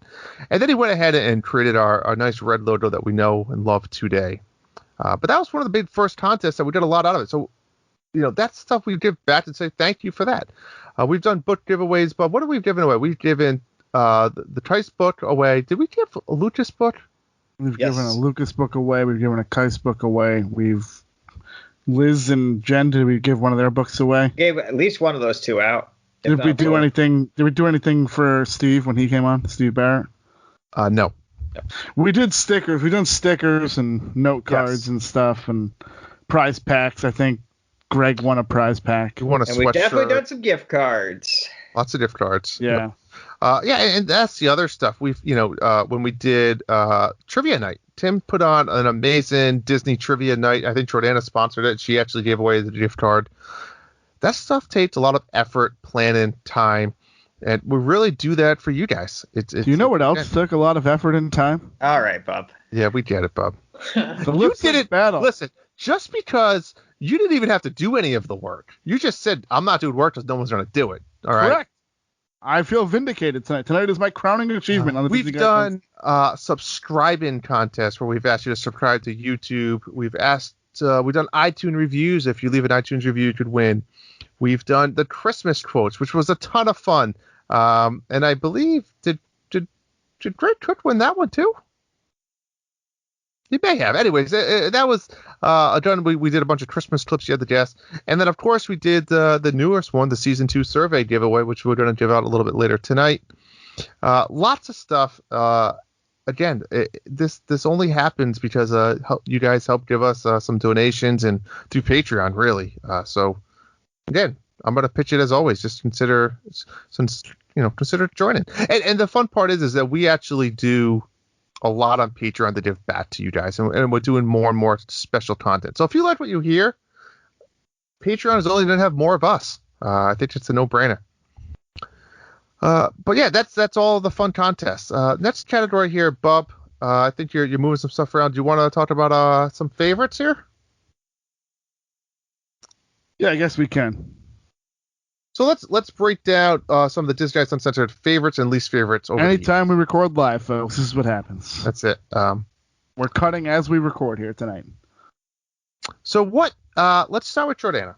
Jordana, what is your favorite episode in the last 99 episodes? And I kind of touched on this earlier, but I really enjoyed the shorts, doing the Pixar shorts. And I think it was just something that it was fun to research. Like, my husband and I watched them together, and it didn't take long, and it was so hard to rank them that it was fun, because it was almost like it was competitive a little bit. But yeah, so that one was my favorite episode to do, to research, to talk about stuff like that. And I'm looking forward to it. I've been pushing this, but I think we're going to be doing a Spark Short, hopefully, episode. Let's go through all the questions. Do you have a least favorite? I do, and this is kind of like a personal reason. So before I went on my vacation in August, we talked about sci-fi dining. Yes. And we like hyped it up. Like, we were looking at the menu, we were looking at pictures, and I was like, oh, I'm so excited. And then I got there, and it was just not good. And I was so bummed. It was and the pickles, wasn't it? The pickles? It was the pickles. They weren't the spears. They were just regular pickles. And then the drink sucked. And it was just, I was so bummed, because like I felt like I hyped myself up, because we like kind of do that on this episode. I think Bub and I kind of knew it sucked, but we didn't want to like just shatter your dreams. No, I don't want to speak for you, Bub, I knew. Yeah. Oh, I like it for like the ambiance in that restaurant, but the food's okay. Yeah. I've been to it before, but like, I don't know why. It was just like, I was like, oh yeah, I'm so excited to try it again. And I was like, oh yeah, not so good. So that's probably my least favorite. Tim, what about you? I think favorite is a bit of a tie for me. I think if I had gun in my head, favorite was the Carly episode, just because it's something I really, really worked on and came out as good as I wanted it to come out. Yep. But also, as much crap as it gets for everybody else, I love the Earth Day episode. Oh. I love the deep research, taking a topic that on the surface is not as interesting as some of the other stuff we go into, and try to come at it in a way that is both educational and interesting to our listeners. And I think we hit it out of the park. I think that for an episode that took as much research as it did, and on such obscure topics, I think we did a great job, and it was a great episode, and I had a blast. All right. I mean, that's you're right to your opinion. Which any least favorites? I don't know. I like them all. Go ahead, say it. I know you're thinking it. What do you think I'm thinking? Well, I know you're not a huge fan of the concept episodes. Yeah. I think Bub and I are turning you over to it.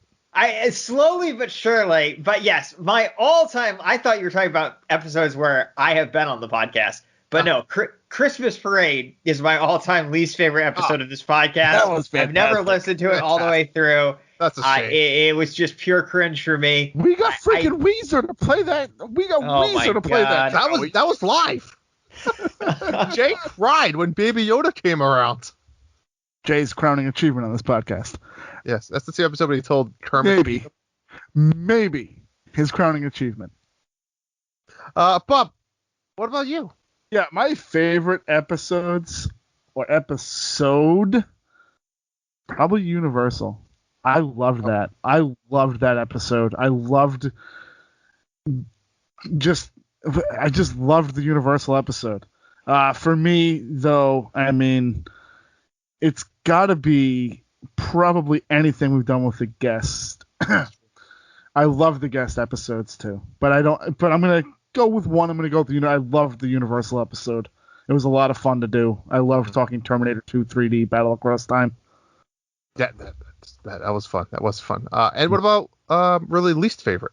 I got a least favorite, then I have a head scratching episode. Okay. So my least favorite was one that Jay and myself did when I talked about the tour at Animal Kingdom, the Wild Africa Trek, and What did Jay talk about? And Jay talked about gun control on property, which I'm sure there's a specific audience for that. I don't know if we're it, but not my least favorite episode to record was that one. And my most head scratching episode, there's two. One involved an attack of crickets, and one involved another guest recording from a pool on her cell phone. Not on Wi-Fi, just straight up on the 4G, maybe 3G. If you guys listen, obviously the crickets it was fun. I enjoyed it. It was kind of kooky to me that Liz was outside listening to crickets, but it was just fun.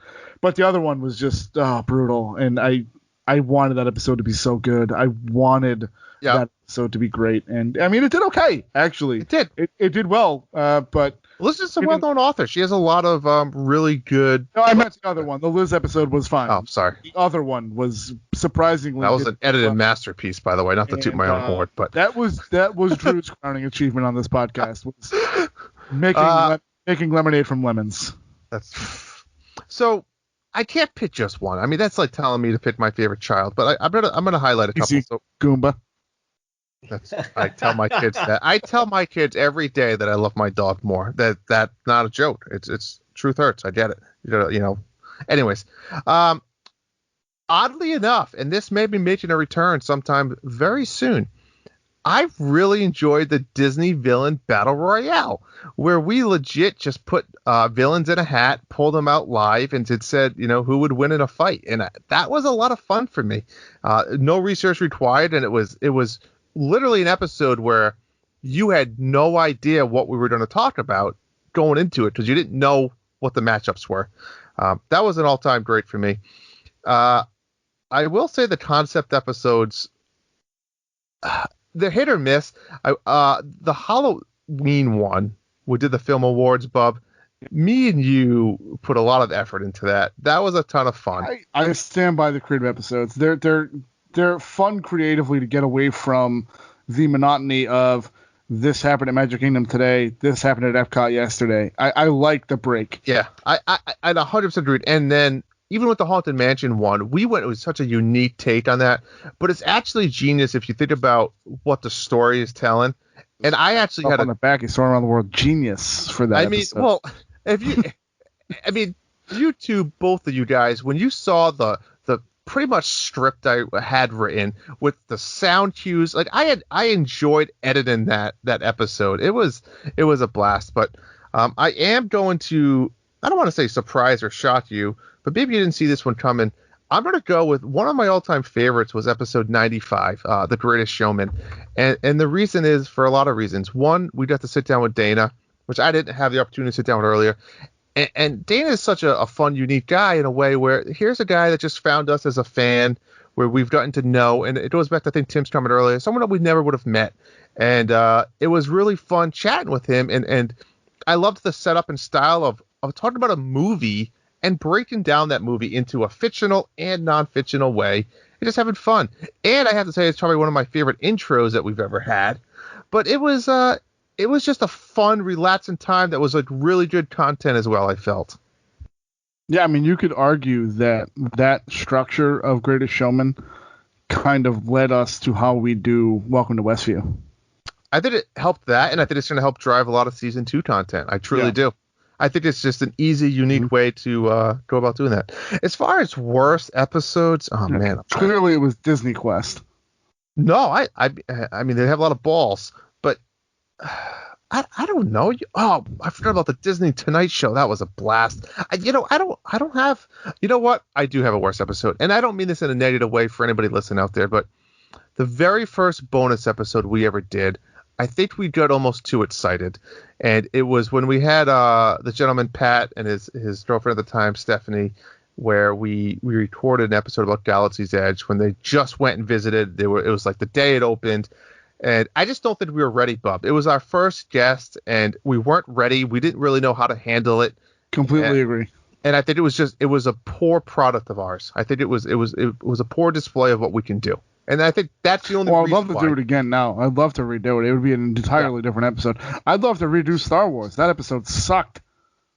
That was probably up there as well. That episode was terrible. It wasn't good. Yep, I agree. So I mean, for reasons that we've discussed in the past, it was not good. Yeah.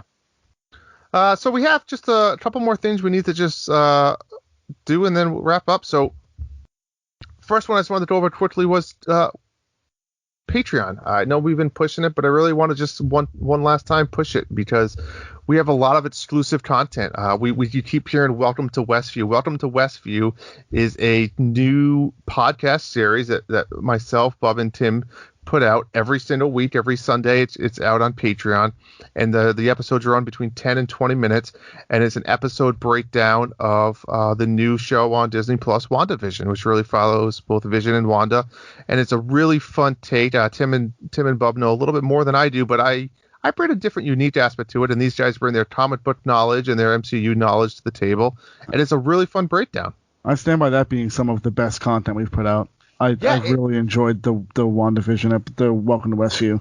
And we actually put out episodes 1 and 2 on the podcast feed for you guys to hear and kind of get a little preview of it. But Tim, I mean, what's your take on this? They're great. I agree with Bob. It's really good content, and the unique view that Drew brings is guy who's not quite sure what's going on. That's it. See, I think what it is that the show, I feel like Welcome to Westview has evolved along with WandaVision, where I think we're becoming more sure of ourselves as we've gotten into the show, and I just like the fact that it's a very quick hit. I agree. It's 15 minutes of Marvel talk. That's it. It's very hyper specific to what's happening in that show. And I don't know that we could ever do weekly episodes that we do in our main timeline as the Disney Guys Uncensored that way. I just think it wouldn't work. It works in the context of us doing it as bonus content, and I think that's why. It's very hyper focused instead of being this grand, miraculous spaceship that we're talking about. So. And I think this is just a preview, like we said. I think we kind of found our hot spot here on doing these. And I'm excited for Jordana's breakdown of all 3 seasons of Puppy Dog Pals. Come in. And I think that's what goes to show is we're going to be able to use this Patreon avenue a lot more going forward. So if you're excited for shows like Falcon and the Winter Soldier, Mighty Dot's new show, all these other, maybe Mandalorian season 3, the Solo show, all these other shows, there's potential that we will be doing follow-up short episodes like this on Patreon only. So if that's something you think that sounds interesting, it's $2 and you can listen. Might be one of us, could be 3 of us, could be 2 of us, could be all 4 sometimes. Yep. And then also on Patreon, the Powerline stuff. We've had Powerline content on Patreon for over a year. We used to do all of our pre-shows on there. We now have moved that over to Facebook Live. Sometimes if we record with a guest early, we'll end up putting that episode out to the Patreons several days, if not a week earlier. The giant meltdown of Bob and I in the 4th of July episode we talked about, that is on there still. And all these other spin-off series. So there's a lots of stuff on there that we really, really are excited to continue to share and explore. And then as always, if you really want to help us, write some reviews, iTunes, Facebook reviews will help. And tell a friend, hey, listen to this new podcast. They're starting to expand beyond just, the parts and things like that as well. All right, folks. It has been time. You've seen posts about this on our Ohana page, but Bob, tell the fans what we've been trying to plan in the background that we're kind of excited for. Yeah, I'm excited for it. Over the last couple of weeks, Drew and myself have had the opportunity to sit down with the 2 inductees in the inaugural class of the Disney Guys Uncensored Hall of Fame. Collectively, I think the 4 of us believe that these 2 gentlemen epitomize the spirit of our show, and without them, our show would be worse off for it. They have been so giving and so just gracious in their support. I just think that they epitomize and kind of are a core of what we wanted to do with the show. Ladies and gentlemen, this is the 2021 Disney Guys Uncensored Hall of Fame class. This inductee has brought us on tours of Adventureland and Liberty Square. He's regaled us with yarns about the Old West and Main Street USA, and he's explored pop culture and the Carousel of Progress. He's even journeyed back in time with us to the World's Fair. To say this man has been integral to our success would be an understatement. He has given so much of himself for the betterment of our podcast that we could think of no one better to be inducted into the inaugural class of the Disney Guys Uncensored Hall of Fame. Please welcome Disney historian, author of the Historical Tour of Walt Disney World Volumes 1, 2, and 3, as well as Walt Disney and the 1964-1965 New York World's Fair. Ladies and gentlemen, our good friend and our very own Scarlett Johansson, Andrew Keist. Thanks for having me back, guys. It's really been a great time talking with you guys over the past several months and going through and kind of talking about 4th of July at Disney parks, talking about Liberty Square and Adventureland and the World's Fair. Part of the pleasure of writing the books that I have has been kind of the melding of my passions of history and teaching and Walt Disney World. And so just the opportunity and the pleasure and the honor of being able to do that with the four of you on the Disney Guys Uncensored podcast it's been quite a pleasure and an opportunity just to kind of get not necessarily my content and my books out there, but also just kind of educate people and giving them the opportunity to enrich their trips and their time at Walt Disney World by really seeing that it's more than just rides and restaurants and resorts, but that there's so much more there to appreciate. So, just being a part of this and getting to build relationships with you guys and the support that we've all been able to kind of show each other has just been really special over the past several months. So I appreciate being able to be a part of your guys' crew and be able to come on and share time that we can have together. So Andrew is absolutely a fantastic guest. He has appeared on 6 separate episodes. Funny story. Andrew was found. Bob, correct me if I'm wrong. We found Andrew Keist. I believe you just purchased his book at Barnes and Noble, and you contacted him. Yeah, that is correct.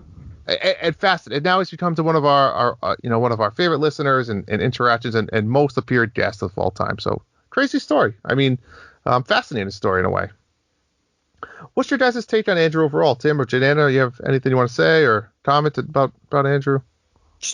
Thanks for always coming on the show and being a great guest and educating us and our listeners. And worthy addition to the Hall of Fame. And I feel like if you go back and listen to those 6 episodes that he's on, like you learn something every time you listen to him. And it's just, if you ever get the chance to reach out to him and talk to him or read his books, there is just endless knowledge that it's awesome to learn about. So we really appreciate that he took the time to come hang out with us and educate us. And yeah, absolutely. So the next gentleman here is also been someone we've already talked about quite a bit, and let's just introduce him here as well. Over the course of 100 episodes, this inductee has been an integral collaborator and co-conspirator. Whether it was supplying voiceover work for a Disney Tonight Show or regaling us with inspiring stories of his father, he has been nothing but supportive, genuine, and oftentimes moving us to tears or supplying us with a belly full of laughs. From his vast knowledge of the Disney film library to his never-ending spirit of giving. Ladies and gentlemen, this man is so much more than the author of Top Disney and Seeing Home, the Ed Lucas story. He is so much more than the originator of Reach the Stars program. In fact, he's much more than our very own king.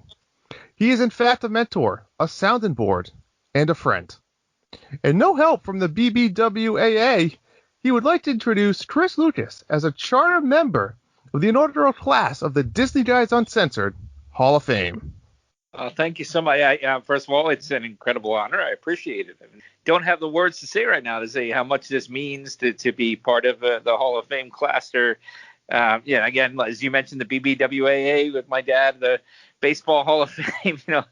It seems like the door is open to lots of people now, but I'm glad I was able to make your cut because it's probably a lot tougher than theirs. And my batting average is probably lower than a lot of the guys in there. So, I promote you guys as much as I can because you got a great podcast there. And when I wrote the book Top Disney, one of the things when I wrote my 100 top 10 lists, I was hoping that, I'd hear back from Disney fans and they'd help me, work a new list, or they'd give me ideas, or we'd give each other ideas. So your show has definitely been that. That's what I love about it is you come up with so many creative things to talk about for the different holidays and different parks and things like that for top 10 lists. And you were doing that obviously before I came along, but it's great to hear that others are out there doing the same and to hear all the feedback that you've gotten and I've gotten from people on the top 10 list. So I'm honored that you include me when you do shows like that. It's always a treat to listen to your show, and like I say, promote it to everyone I know. So every Disney fan, even non-Disney fans, it's for everyone to listen to. So keep up the great work on your end too. So Chris, is an absolute pleasure. Now, Bob, correct me if I'm wrong. I think this is almost the exact same story as Tice, right? Yeah. Bought his book and we reached out. That seems to be our go-to. That's our modus operandi, as it were. We just buy books and then reach out to authors. That's how we do it. Yeah, so obviously these two gentlemen have meant a huge part to us. Chris has appeared on 3.5 episodes, as we would say, the half being, of course, the Tonight Show, where he did that amazing intro with the different voices. Episode 62. If you guys have not heard that, at least just go listen to the first 3 minutes of it. That's all I'm asking. It's an absolute fun listen. Bob? Drew, if we round that up to 4 episodes, one of them is on every 10th week. 10%? Yeah. It's so crazy. They've been, mentors. I think we said it in the inductions. They've been mentors and friends and sounding boards, and we speak to, all 4 of us speak to them on a regular basis about things that maybe aren't even related to the show. They've been so giving in their time and their creativity. It's really a treat to have 2 guys of that stature and that ability connected to us in some way. Yeah, absolutely. Tim, Jordan, any comments on Chris before we move on to all of our guests? Chris is great guest, and as I said, I think earlier, he's become a friend. So can't really say enough about that. Yeah, I totally agree. I didn't think he was going to be as approachable as he is, and he's definitely someone I am glad I've gotten to know. Yeah, absolutely. I agree. He will continue to be a major part of the Disney Nights Uncensored as well as Tice. That is a fact that we can promise you all. But why don't you start bringing us down through some of all of the guests we've had? I don't know if we need to stop and talk about every one, but maybe. Yeah, no, we've touched on quite a few of them already tonight. So obviously Pat and Steph in the Galaxy's Edge interview. I'd like to clarify something. When I said these Star Wars episodes sucked, I was referring to the one where Jay was an absolute train wreck, not their episode. Their episode was fine, but it was not indicative of what we would have become. We weren't ready for it. Correct. We did a roundtable discussion with Ohana members, 3 different episodes. There's really probably too many people to mention in that one bit, but we've done several episodes with them. One of my favorite guests and one of Tim's favorite guests was Mikey, who portrayed Goofy, and he was a tour guide in the parks. He did get 2 episodes, characters in the park and reflections with a Disney cast member. You'll see that theme later on as well. But really, Mikey, what a great guy. What a great guy. Had some great stories to tell. Incredible. It's incredible. And then, Drew, one of our first big names, I think, for us was Steve Barrett, the Hidden Mickey guy. Again, great conversation. And agreed. And to that point, I want to really quickly say, we've had a lot of guests on our shows over the year, and if we probably brought it down, it's got to be probably 30%. But I think that the thing with a guest is, we reach out to these people. They don't know who we are. And in a weird way, we don't know who they are as a person, and you never know what you're going to get in return. Sometimes it's gold, and sometimes it's not. And you just trying to have to deal with what the cards give you. And I think it's that point where it's how you deal with that and how do you react to that. And I think that's tricky. I was trying to talk to Chris Lucas the other day when I was talking to him previous to that recording. And I was explaining it to him, and he said, as a people person, he totally gets it and he agrees, and you just never know who's going to be on the other phone line or Skype line in this case. So yeah, absolutely. I mean, but Steve was great. Steve was great. Then we had Marty from the Nintendo Dads. Marty Estes came on the show, talked about the re-release of the classic Disney video games. That was fun. Scott Durbin, another one. We've talked about Scott a little bit here in the as one of the most listened to episodes from the Imagination Movers. Just a real great dude.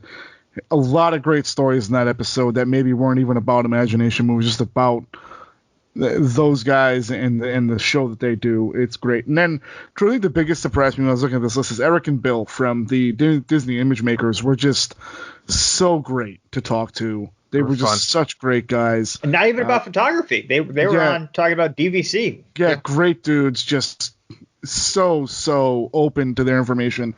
Gave away a couple of their phone cases. I mean, really just really good dudes. Then again, we talked about it, the cast members. We touched on that earlier. I think that is one of our best episodes in terms of the heart of that show. We've mentioned Dana a couple of times.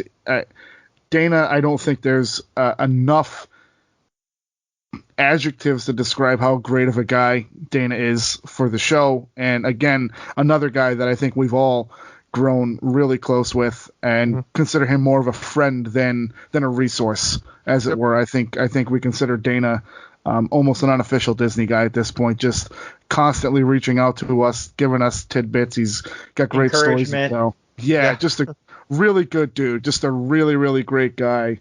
And then we got Justin was a great guy from the Disney Dads. Jordana and Drew, you guys put together a great episode talking about Disney with kids. Liz Braswell, of course, my great friend Liz Braswell, Egyptologist and everything, all Ivy League educated, and she God bless her, she was on vacation with her family. So this is a quick story. On vacation with her family, still recorded the episode with us on a Sunday night, and she was at the Cape, and just really great. She was outside on her porch at her little chateau, wherever she was, and God bless her, she must have been in the middle of March. There were just crickets everywhere. That's kind of become a running gag for the four of us on Discord. When something doesn't, we just throw a cricket emoji up there. It's incredible. But Liz was so great. And in that vein, Jennifer Brody as well. Drew, I know that, it's just a really great guest, now, really fun. Jen's someone I could see in the future. I feel like we haven't seen all of Jen yet. I think she has a lot more to bring to the table for us. I would never send her with Liz either. They both have new books coming out in the next calendar year. Yeah. So then we had John and Kathy from Started with a Mouse that did the Villains Takeover with us. Pittsburgh transplants or Pennsylvania transplants, big hockey fans. Two really nice people. Give their podcast a listen. Start with the Mouse. It's a good show. I don't know if they're still active, but good for them. Amanda Shepard, God bless her. She played Emily Binks in Hocus Pocus. She Andrew's probably best edited masterpiece. And again, I think that was one of the conversations that Drew just talked about, was you never really know what's going to be on the other end of that phone. And I don't think that we knew. Michael Mancher, great friend of the show on Patreon, also on Patreon with us, host of the Old Frog and Piggy show. I have done a guest spot with him on his show. He's come on our show. And, Tim, we had a great time talking Muppets with Mike. Yeah, it was a blast. Right before Muppet Mania really hit Disney Plus, and now the Muppets are a hot topic again. So go back and give episode 88 a listen if you want Bub and Mike and I's take on the Muppets. Yeah. Well, you guys know way too much about Muppets. Well, Michael, really, again, great dude. And if you do become a Patreon, he is on there as Michael the Mouse, and he is fantastic. Fantastic on the Discord. Very active, very engaging with us all. And again, I think somebody that's almost kind of become a friend of the show and less just a listener or resource, just a kind of a friendly guy. And he holds down the Canada branch of the Disney Guys Uncensored fan club. So anytime you can, I don't know if that exists, but it should.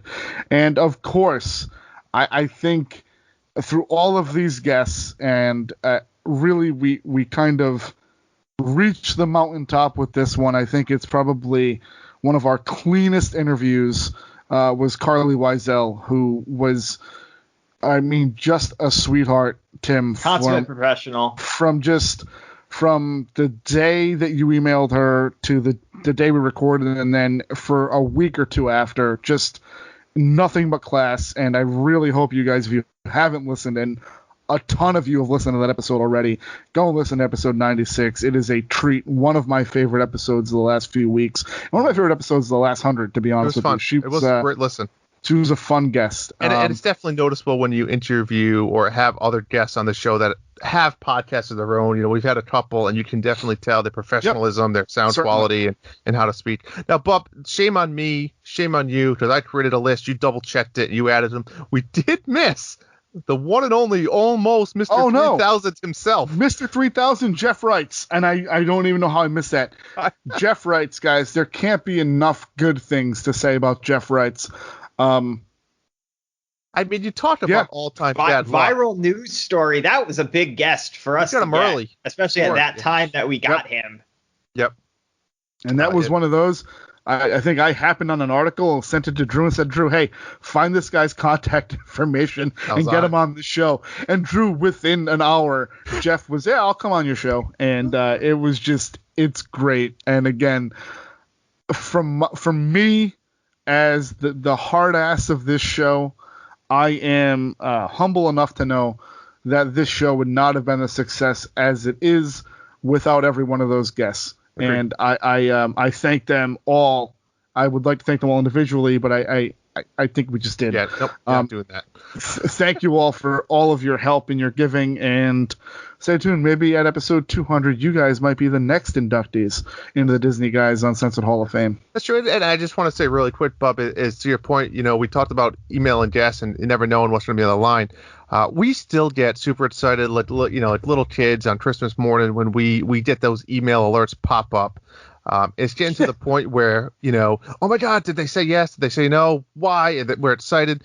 It's getting to the point now we actually have guests reaching out to us, you know, wanting to come on the episode. Mm-hmm. There's been times, unfortunately, we had to turn people down just due to our schedule. I will say we already have at least one guest that we're excited to share with you guys on our schedule coming up in the near future. And we do have some feelers out there for some, I would say, some bigger guests too as well coming up potentially. Yeah, absolutely. And that's no knock on the guests we already have scheduled, because that's going to be a very fun episode. I'm looking forward to that. Yeah, absolutely. So let's go around the horn really quick and wrap up the guest talk. Jordana, did you have a favorite guest, whether you were on or listened to? So, and this one might shock you guys, I had a lot of fun with John and Kathy from Started with the Mouse. That was just a really fun episode. It was really relaxed. They kept having the same answers as me, which I thought was hilarious. That's right. But it was a fun episode. It was very nerds. Yeah.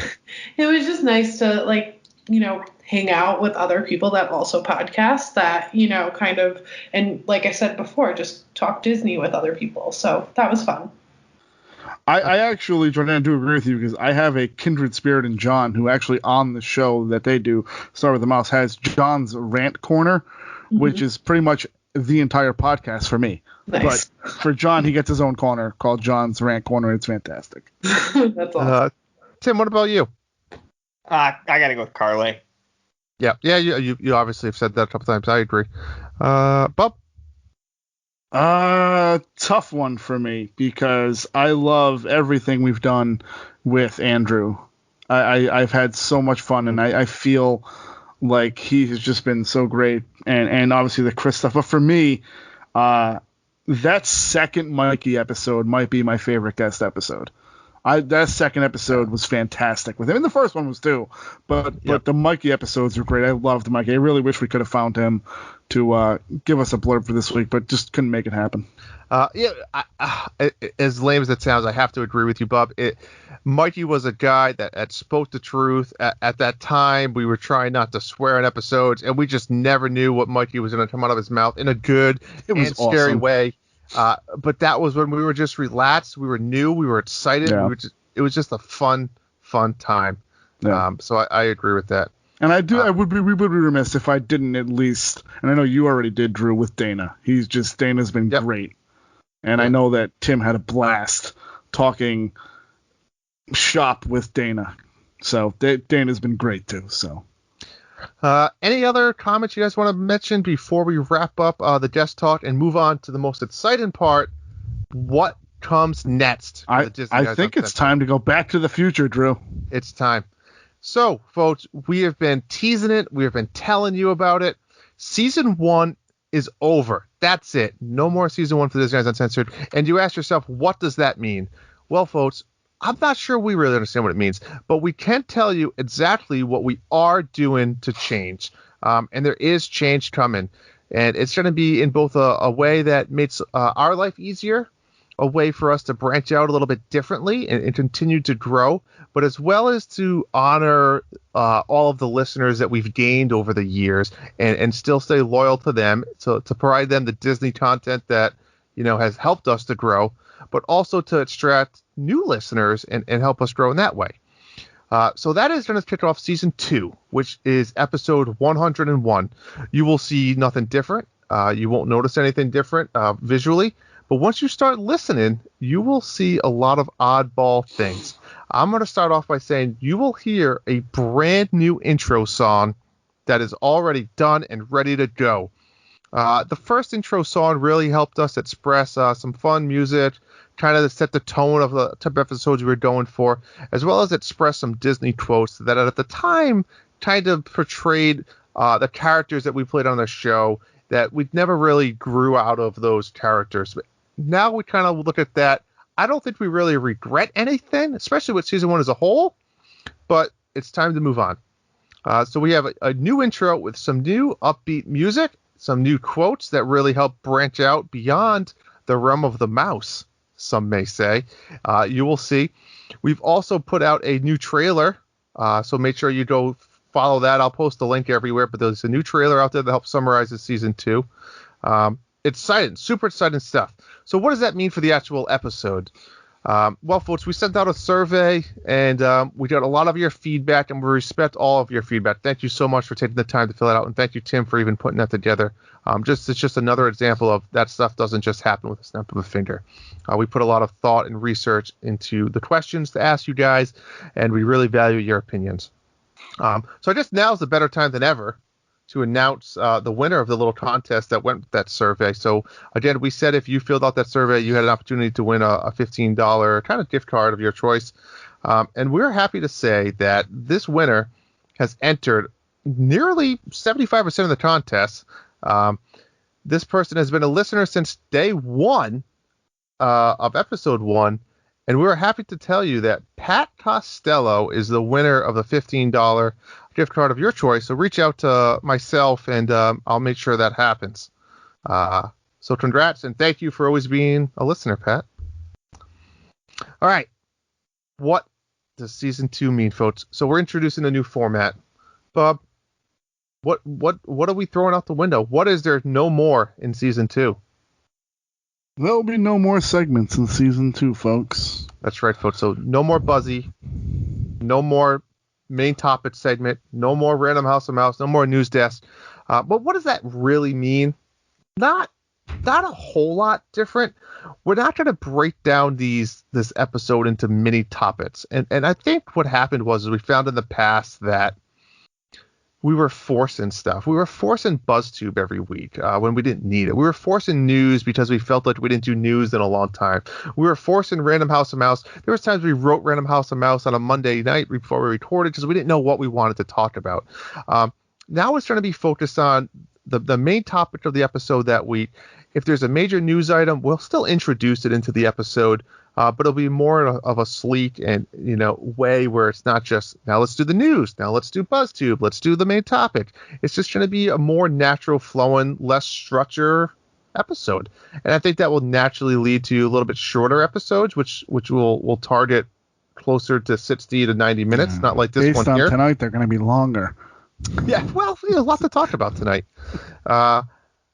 But yeah, I think the other big part is the expansion of content. We kind of did the feeler out there a few weeks or a few months ago with Universal, as Bob alluded to. I think we got really good feedback on that, and I think that opens up now. We're in a pandemic. A lot of people are home binge watching, whether it's Netflix or other things like that. The Greatest Showman, even though that is on Disney Plus, was another kind of tester to see how people reacted. But we want to expand that. If we want to do an episode on Stranger Things, we're going to do an episode on Stranger Things. If we want to talk about the new King Kong Godzilla movie coming out, maybe we'll talk about that. I think feel like Drew's throwing spoilers at you guys. It's possible. But at the same time, we're still going to be talking about Disney. We're still going to talk about Disney parks. We're still talking about Disney rides and Disney Plus. Disney Plus. A lot of Disney Plus. Disney Plus. That's all that Disney is these days. That is true. And Jordan is still going to be here to tell us about the best deals on vacationing and where to go out to eat and stuff like that. So that stuff is not going anywhere. I want to be very clear on that. But we've also have given you 100 episodes of really good Disney content. So we don't want that to go away because a lot of that stuff's still valuable and still holds up. So that's really the big change. I do want to say thank you for everyone for listening to our ad-free 100 episodes. We have been lucky enough to be approached by a sponsor that we feel fits our audience values very well. Their values are extremely well, and we're happy to introduce Wish Upon Magic, who is they have a website. They have their Instagram at Wish Upon Magic. Their website is www.wishuponmagic.com. They have an Etsy shop, which you can find, same name. And what they do is they create some amazing products, but specifically their stickers is what really jumps out at me. They have some amazing sticker designs, all very unique and developed by themselves. They have these acrylic keychains. They have shaker keychains, which one of them that really stuck out to me was like they had the alien rocket ship and like the aliens, almost like a little snow globe are built inside, and you can shake them there. They have the homemade goods, Bob. They have some very magical fluffy pillows. Mm-hmm. They have the Mickey ears homemade. So there's a lot of cool stuff like that. All of their stickers, which I thought were really cool, are like water resistant, weather resistant, snowstorms, tar, water wash resistant, dishwasher safe. Put all like a water bottle. Exactly. Yeah, all that cool stuff. And then of course, if you use you could just go buy it from them anytime you want. But if you happen to use the Disney Nights Uncensored in their code, in their note section when you buy anything, you get free stuff. So they'll give you some free stickers to any order that you buy just by mentioning us. A little magical extra. That's right, Tim. But the cool thing that really we noticed that really made us good partners with these guys, which we thought was just a little extra, is every time you buy from them, they donate to Make-A-Wish Foundation. So you could buy one sticker, you could buy 100 stickers. They I'm not going to pretend I know exactly how they do their percentages, but they will donate for every single purchase, regardless of the quantity, which is excellent. It's an excellent way to give back, and especially a small business like this, give into a bigger picture as well. So we're super excited to bring Wish Upon Magic onto our podcast and affiliate with us. This is a great opportunity for everybody. This is a win-win-win situation. This is going to be an opportunity for you guys to go off and get some really cool products. In the meantime, it's also going to give us a little bit of revenue to help us do more contests, grow us, buy new microphones, upgrade our servers, really help us do stuff like that. So this is an exciting opportunity for everyone that we're really excited for. So though season 1 is behind us, I know I personally don't really have any major regrets. I wouldn't change anything the way everything happened. It all happened for a reason. I'm so excited to see what season 2 brings in the future. But before we wrap this all up, Tim and Jordana, you guys have anything else you want to add here? No, I'm really excited for those stickers, though. I hear you there. Tim? No, I'm glad that we have this, and I know that in my house, when it comes to stickers and products like this, that any sponsorship money we make will make them more money by just ordering things. That's the truth. Bob, it's been a roller coaster of a ride. 2 years, buddy. I wouldn't want to do it with anybody else. We joke around every freaking week and say if one of us were to go, it would be the death of the podcast, and it would be. So what you guys gonna do when I quit in 6 weeks? But they're not going anywhere. But you don't. Any last words? Season 1 or season 2? Thank you. That's all I got. Thank you. I mean, listen, take what you can, give nothing back. It's been a blast. Let's keep moving forward. Yes, guys. Thank you. Truly, 100 episodes with all of your support means everything to us. As Bob, Tim, and Jordan can all allude to, I'm the number guy who love to wake up and see you guys listening to us, and I get excited to see and know that there's people are out there. But not only is that going to wrap up this week's episode, that is going to wrap up 2 years of season 1. Thank you for all of your feedback. And as always, continue to send us questions, emails, all of that fun stuff. Check out our show notes for all of the information regarding our email address and all of our social media links. And thank you. Like Tim said, there's really not what else to say. Thank you, and please consider all of these things that we, all the effort we put in for you guys. So truly, it has been an absolute pleasure. And here's to 100 more episodes. So thank you, and we hope you enjoyed listening to the Disney Guys Uncensored.